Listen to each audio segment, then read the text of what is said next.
It is now our pleasure to introduce Elder Albert E. Bowen, a member of the Council of the 12 and a member of the Board of Trustees of the University. Elder Bowen.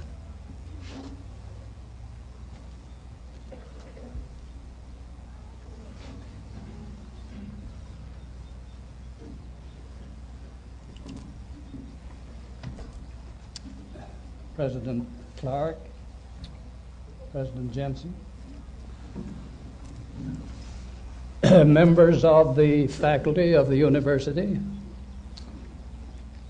friends and patrons of it,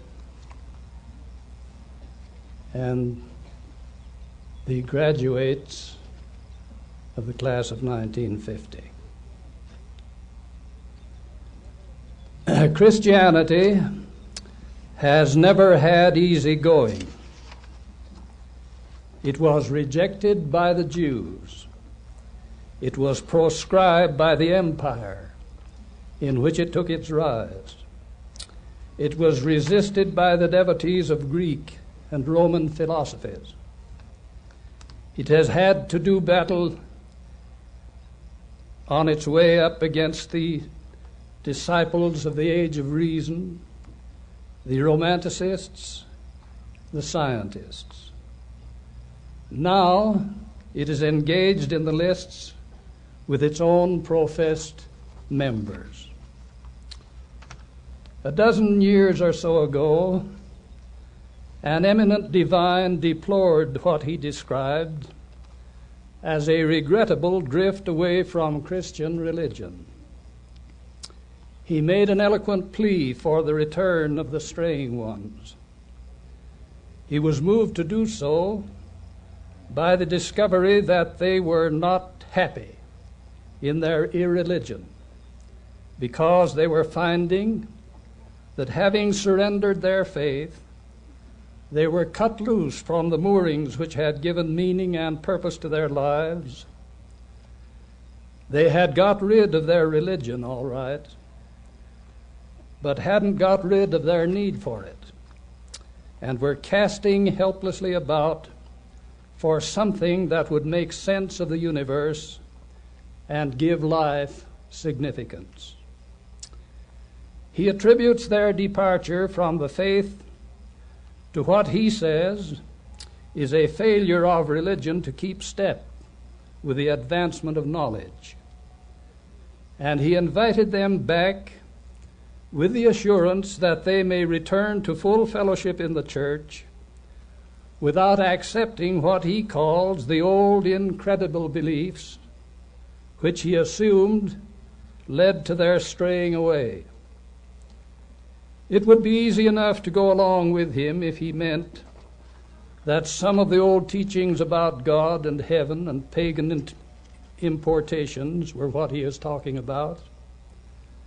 But it is perfectly evident that that is not what he means.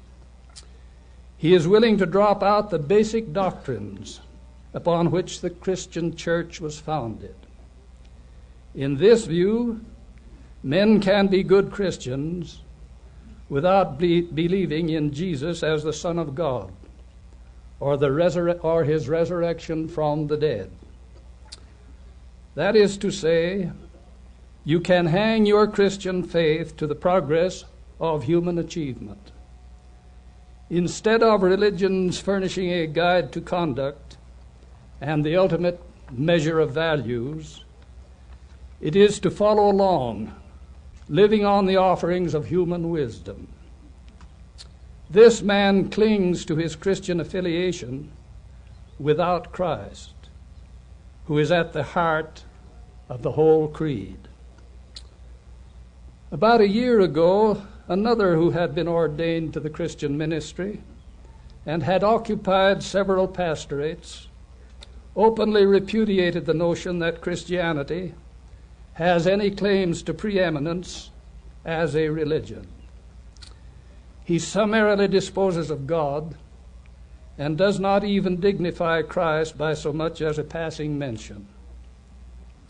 Both these men are adherents of the humanistic creed, a creed which makes man, instead of God, the source of all meaning and the measure of all values.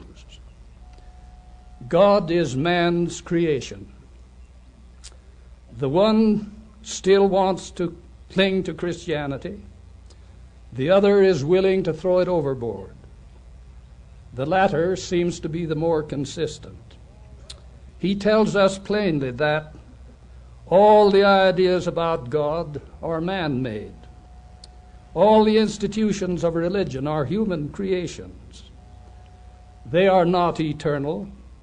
They grow out of a particular period of human history, when man felt his helplessness, his futility, and turned the job of carrying through his ideal over to the supernatural power. There is nothing particularly new about this. All down through the course of its history, the Christian church has had to face this conflict between its teaching about the supremacy of God and his purposes concerning man, and the notion of man's self-sufficiency. The opposition has come in different forms under different designations, as, for example, the ultimate authority of reason, or materialistic naturalism, or whatnot. But always they have rested upon the assumed sufficiency of man without the intervention of God.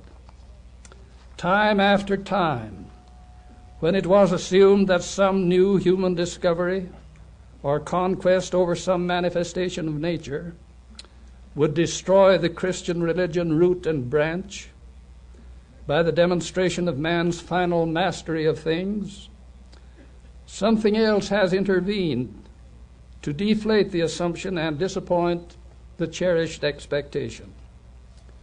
On the whole, the record of humanism has not been too impressive, but it has kept itself in favor by a continuing series of remarkable human discoveries, each promising what the others had failed to produce. It has rather a dismal record of failure in its quest for means to satisfy human aspirations. Its course has been marked by the wreckage of promises unfulfilled. By some, for example, it had been thought that the cure for human ills lay in political emancipation. That was to be the answer to religion. So at the period of the French Revolution, with political power safely lodged at last in the hands of the people, heaven on earth was assured in the age of reason. The Abbé Sieyès gleefully announced that it would be done in a fortnight. Since, said he, it is now merely an affair of politics, a science, I flatter myself, I have mastered. You know the tragic disillusionment. What the political revolution failed to do, it was confidently assumed the industrial revolution would bring to pass. The invention of the steam engine was expected to accomplish the abolition of want. Each new invention revealing increasing mastery over natural forces increased man's conceit in his own sufficiency. From assertions of independence of nature in the early Renaissance, he progressed to an assumption of such mastery as found expression in Swinburne's impious boast. Glory to man in the highest, for man is the master of things. Such has been the course of extreme humanism. Instruments of power production, communications, foreign trade, which was to banish war, all exploded in the face of the humanistic votaries. In mid-Victorian times, it was asserted that science has made God unnecessary. But just a few years ago, Millikan wrote, "The day has gone by when any physicist thinks he understands the foundations of the physical universe as we thought we understood them in the 19th century. The discoverers of our generation have taught us a wholesome lesson in humility, wonder, and joy in the face of an as yet incomprehensible universe. How much more would he now profess humility in light of present knowledge concerning the amazingly complicated organism of the atom? Curtis, after telling of the day when scientists confidently looked to a theory, now abandoned, of pure mechanism with mind, body, and soul, the result of chemical and physical action, says, "The most wonderful phenomenon of one's experience in this supremely wonderful universe is mind and personality directing, controlling, creating. I personally can conceive no hypothesis which seems so simple and satisfactory, so adequate, so in accord with existing methods of scientific experience, as these conclusions we commonly call religion. And now, if mind and personality is directing and controlling and creating in this universe, it must be a mind beyond and above that of man. That entails purpose, for there can be no mind creating or directing without purpose."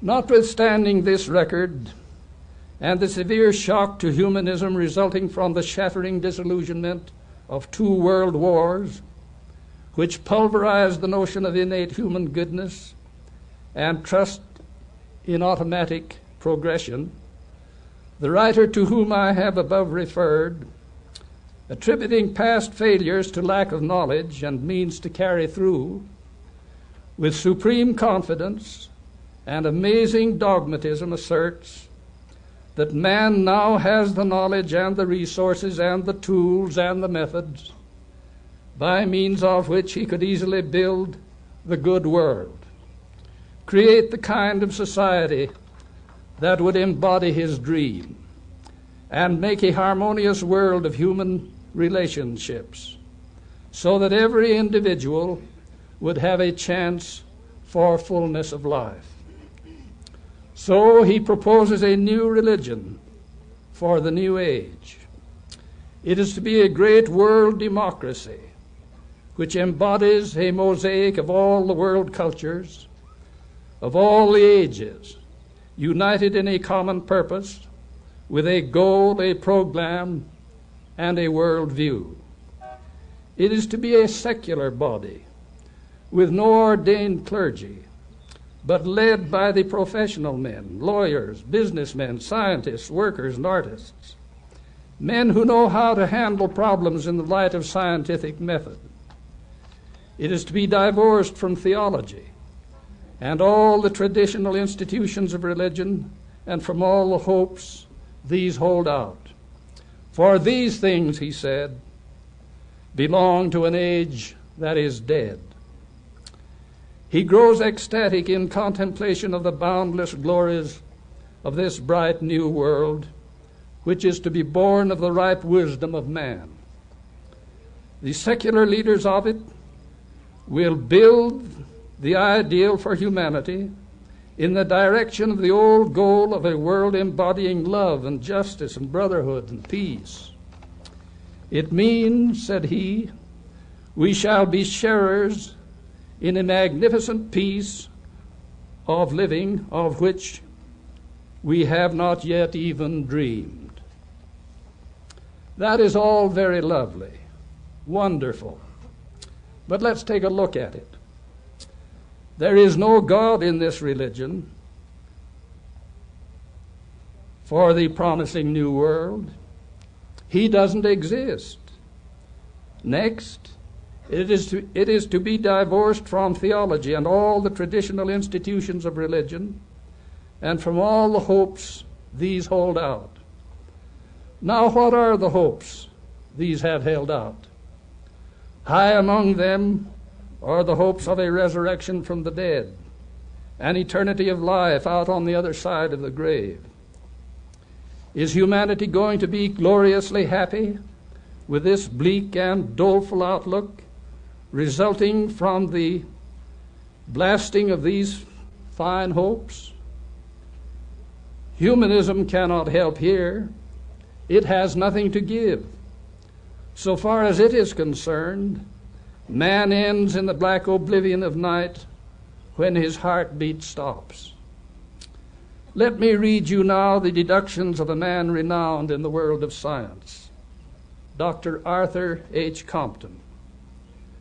No cogent reason, says he, remains for supposing the soul dies with the body. We scientists found strong reasons for believing that man is of extraordinary importance in the cosmic scheme. The exercise and discipline of youth, the struggles and failures of maturity, the loneliness and tranquility of age, these make the fire through which he must pass to bring out the pure gold of his soul. Having been thus perfected, what shall nature do with him? Annihilate him? What infinite waste!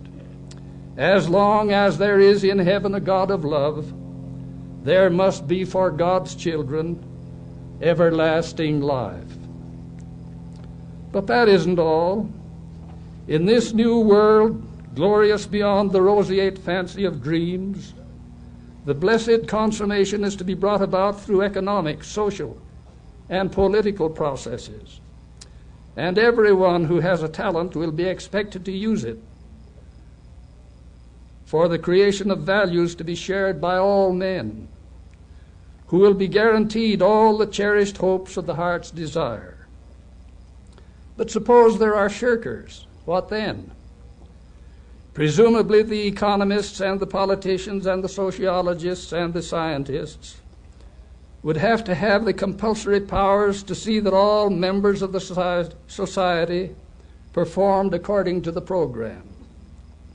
But suppose the politicians and the scientists and the economists and the sociologists should fail of omniscient wisdom, or become venal or corrupt or ambitious. What is to happen then? I wonder if we should not do well before dethroning God and banishing Jesus to look into possible consequences. It is worthy of notice that this new religion is to build the ideal for humanity in the direction of the old goal of a world embodying love and justice and brotherhood and peace. But all these ideals, together with every other desirable virtue that he has mentioned, are embodied already in the teachings of Jesus, which have been in the world for 1900 years. I recall here the words of Henry George, whose economic, social, and political views are in greater favor today than when he first propounded them. Political economy and social science, says George, cannot teach any lessons that are not embraced in the simple truths that were taught to poor fishermen and Jewish peasants by one who 1800 years ago was crucified. The author complains that these precepts have not been brought to fruition. Like many another impatient soul, he seems to think that all that is necessary to make a principle work is to create a new mechanism through which it is to be implemented. That isn't the way things work out. This is not the first time, as we have already seen, that men have indulged grandiloquent assumptions of complete mastery. I do not want to leave the impression that all that the writer referred to says is to be disregarded. It is possible to agree with much of what he says about the failures of the Christian church to bring about the desired conditions of peace and good order in the world and harmonious living among men. But he furnishes no compelling reason to agree with his conclusions. There is a veritable chorus of voices today, voices of laymen, scholars, statesmen, men of wide learning, all to the effect that our problems today are moral problems, not economic or political ones, and that they cannot be solved except on a religious basis, least of all upon a basis that reduces religion to the status of a mere tool of the state. I strongly suspect that one of the reasons why men have resisted Christian belief is that it does not conform to their notions of what is reasonably to be expected. Take, for instance, the resurrection of Jesus. That is a happening outside the realm of man's experience. It is not understandable on the basis of anything man knows. It cannot be said that it contradicts any principle established by research, nor is contrary to any known law. It simply is outside the operation of known law. Perhaps there is no weaker reason for rejecting a thing than that we cannot understand it or test its truth by experimentation. We all accept multitudinous things every day that we do not understand or cannot explain. Most of the acts of our lives proceed on assumptions about things we do not understand. Maybe the reason why the fact of the resurrection is rejected is that lying outside understood principles, it is in the realm of the miraculous or supernatural, and people don't believe in miracles. There is, however, a weighty body of evidence that miracles in that sense do occur. The basis of the difficulty probably lies in the old conception of the universe as a mechanistic system, with physical phenomena fixed and predetermined, occurrences bound by the predetermination. But the mechanistic theory of the universe is no longer accepted. We are told now that the orderliness of the universe is the supreme discovery in science, and that the most wonderful phenomenon in it is mind and personality creating, directing, and controlling. If mind is directing and controlling and creating, then who is to say the limits, what the limits are to the powers of this creative mind?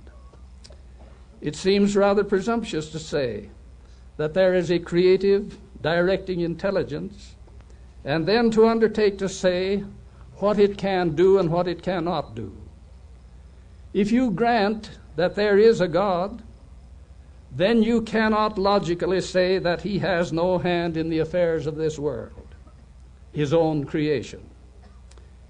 He cannot logically be assumed to have set up this gigantic system and set it in operation under his laws, and then say he is walled out of it by those laws, so that they hold him prisoner on the outside, rendering him impotent before the works of his own hands. If he is the creator of this world and of man, by whatsoever process, then he had a purpose, and it must be assumed that he can do anything necessary to effect that purpose. His purpose is constant, not to be thwarted. Unless an exigency demanding variation from the regular course arises, then no change can be expected. But if an event affecting the welfare of the race demanded a break in the continuity, then there is no logical reason why it should not occur.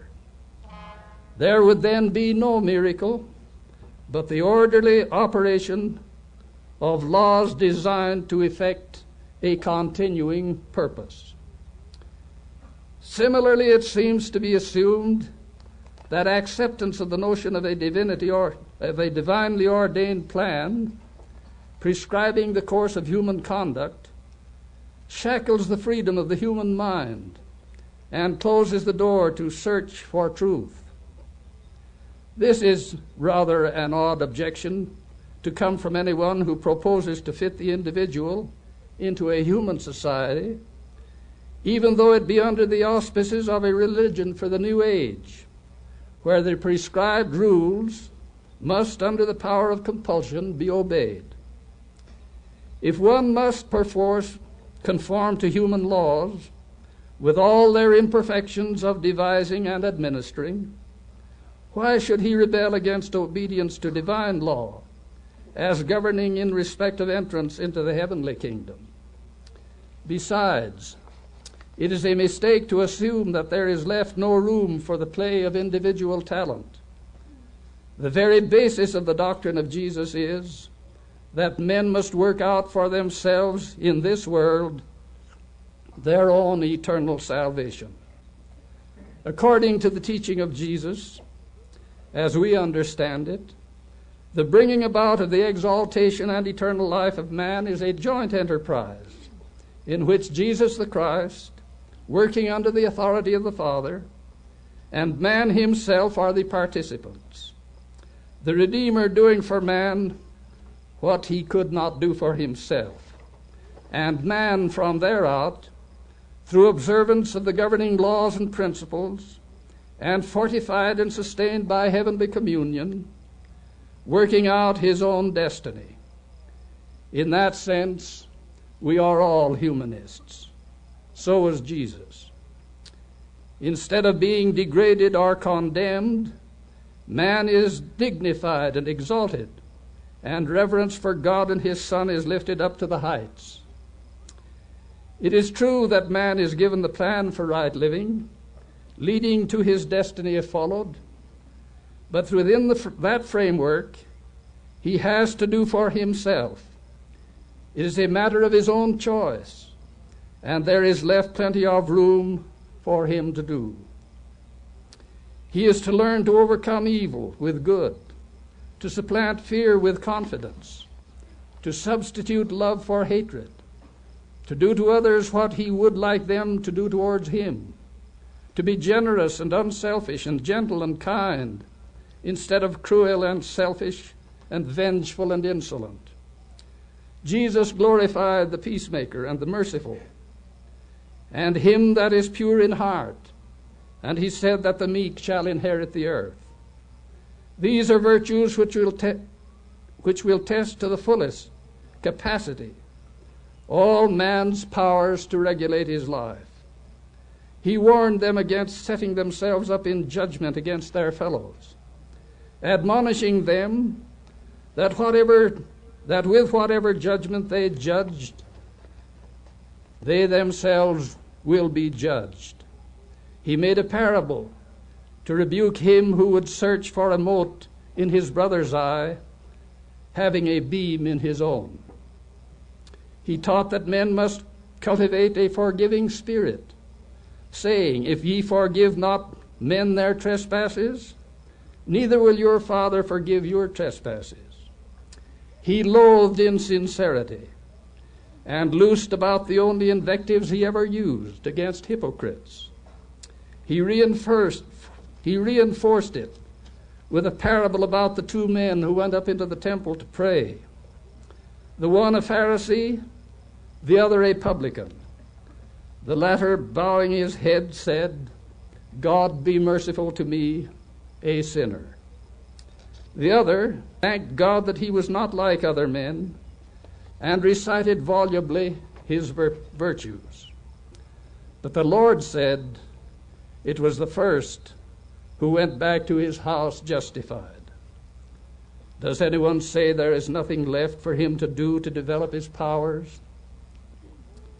Besides that, the whole realm of learning is thrown open to man for exploration.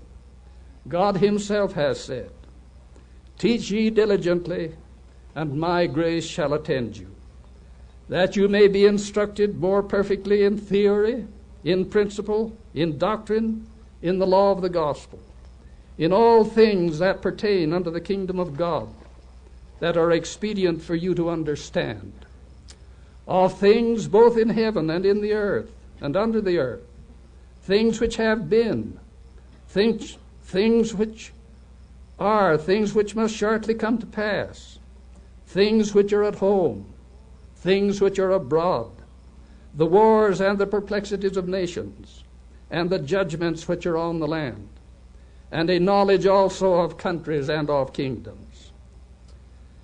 Man may by divine command roam at large over the whole realm of the universe in his quest for truth.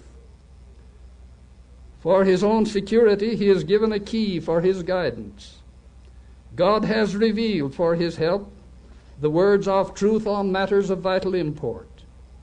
Where God has spoken, that is the standard by which learning may be measured. Things are not always what they seem, nor their meaning always clear to human wisdom. But so far as revelation has been given, there is no need to go astray. The gospel of Jesus Christ is a revealed religion, not a human creation, nor subject to change to suit the passing moods of changing times. It is necessary for the searcher to learn to read with discrimination. Just because a conclusion or opinion is written in a book, that does not necessarily mean that it is true. It has no higher sanctity than the spoken word of the man who wrote it. All opinions of vital concern should be tested by comparison with things which are surely known. Neither does it follow that new theories are necessarily more valid than old ones, especially if the fruits of the old are good, nor that the new should be rejected merely because it is new. The present assault on the Christian faith is not from the field of science, nor the cult of reason. These have had their day, and religion still stands. The attack now is upon the validity of the texts of both the Old and the New Testaments. It must not be forgotten that the critics have their weaknesses too, and that others have exposed their fallacies, the fallacies in their conclusions, and faults in their evidence. It depends upon whom you read. It is wise for one who reads the critics to read also those who espouse the other side. It should be remembered that historians do not record all occurrences. That would be impossible. Selectivity must be employed, but that is a matter of human judgment, subject to be influenced by biases and prejudices. It involves two interpretations, which are dependent on the degree of completeness of knowledge and ripeness of wisdom. Just as scientific theories at one time thought to have attained the dignity of established facts are upset by fuller knowledge, so historical conclusions may likewise become unconvincing. Fuller knowledge has often compelled the rewriting of history. Finally, what purports to come as the Word of God may not be brushed off by a wave of the hand, merely because one does not happen to believe that God speaks to men. Neither can the long record of astonishing accomplishments wrought through the Christian religion be ignored, nor the testimonies of experiences of innumerable individuals be disdained. When a critic starts out with the assertion, and I quote, "It is utterly impossible for us to conceive the Creator embodied in one single created being, that the deity should reveal itself in all finite beings of the universe together, we do readily admit, and indeed we are obliged to do so. But that it should descend with all its fullness into one finite being, this appears to us as absurd as that the nature of harmony might reveal itself in one single tone." End quote. We have a right to disagree with him and to look questioningly on all his judgments. It is still possible to believe the teachings of Jesus and the apostles as recorded in the New Testament, and at the same time to be intellectually respectable and find companionship among highly intelligent people. There is much shuddering about what is called orthodoxy or fundamentalism. Everything here depends on definitions. Nobody denies that the basic doctrines taught by Jesus and the apostles have been deeply crusted over and adulterated and corrupted through its compromises with Greek and Roman and other philosophies, as well as by the vagaries and fancies and bigotries and perfidy of men. If it is meant to excise these and return to basic doctrines of Christ and the early church, that is one thing. We should be the last ones to champion the claim that the church was without error, for the very reason that the existence of the Church of Jesus Christ of Latter-day Saints rests on the premise that the ancient church had corrupted the doctrines and lost its power and authority. But if fundamentalism means adherence to the teaching that Jesus is the Son of God, the Redeemer of the world, that he was resurrected from the dead, then we are fundamentalists and make no apology. Without Christ, there can be no Christianity. You may have a religion, but it will not be the Christian religion. After all, it was the message of Jesus Christ and him crucified and risen from the dead, borne by a handful of lowly men without wealth or position or worldly power, through the Pentecostal baptism of fire, that won over Rome and stamped the very name of Christ upon all the Western world. That fact may not be ignored. It carries more persuasive power than all the metaphysical dissections to which the validity of the doctrine has been subjected. Through the influence of its basic principles, Christianity has shaped the course of the Western nations, supplying them to this day their noblest ideals, their best standards of evaluating behavior, according to which conduct is extolled as being right or condemned as being wrong, introducing the concept of human brotherhood and of the individual worth and dignity of man, distinguishing him as an eternal being, thus bringing him into direct relationship with the Father and the Son. Nothing else so dignifies man or stabilizes him in his behavior once his soul is pierced with that conviction. The Christian religions shaped the thought processes of men and found expression not only in their forms of worship, but in the secular affairs of their lives and in the very frameworks of their governments themselves. It is at the foundation of the distinctive civilization and culture of Christian nations of the world. It reached its highest political flowering in the United States of America, whose basic tenet is the sanctity and dignity of the individual and his God-given right to be free. It taught the doctrine that enabled the Christian faith to overshadow all alien philosophies and make itself the dominant spiritual power in the Western world, and made Western man dominant on this planet for 1,500 years.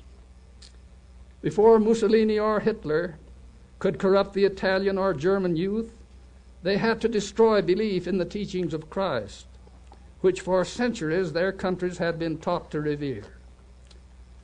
Today there is a swelling concert of voices in America, running from the President of the United States on down, denouncing Russia for its irreligion and godlessness. To this circumstance is attributed the evils it is inflicting upon the world. But incongruously enough, right here in our own land, in high places and in influential positions, where they can shape the thought processes of our people,